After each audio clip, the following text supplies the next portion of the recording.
Começa agora mais uma edição do quadro Reforma ao Pé da Letra, do programa do PET Administração. Gestão Educativa, a administração em sintonia com você.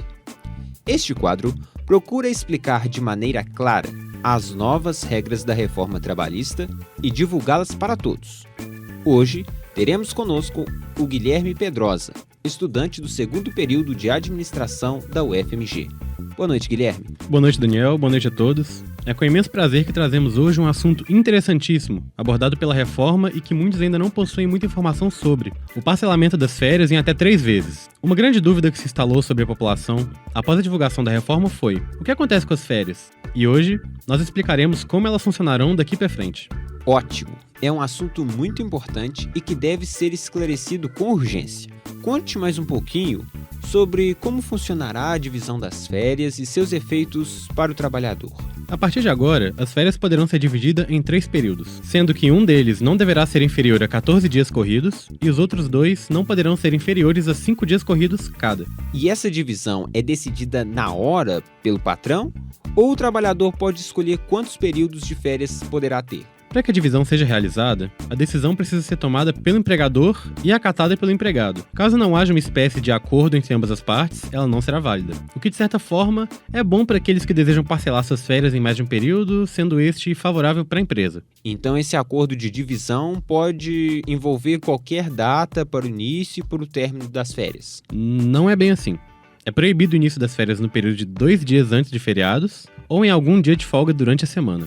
E quanto aos feriados? Já que as férias não podem coincidir com as datas de recesso, eles continuarão sendo tratados da mesma forma?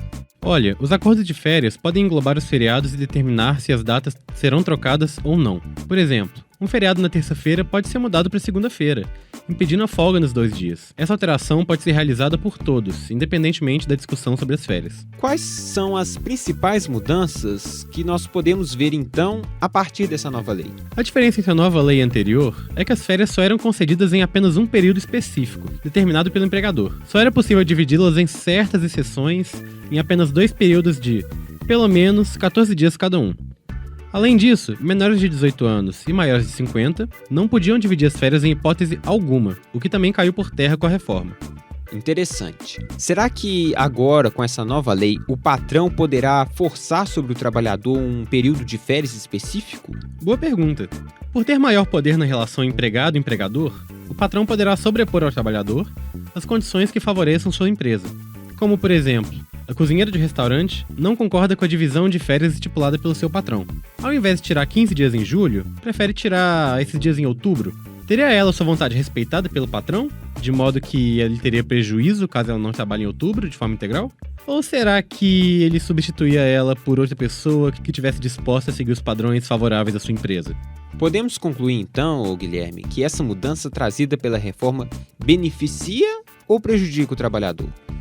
Mesmo com a possibilidade de garantir mais flexibilidade para os empregados e empregadores, esse é um ponto muito delicado da reforma trabalhista.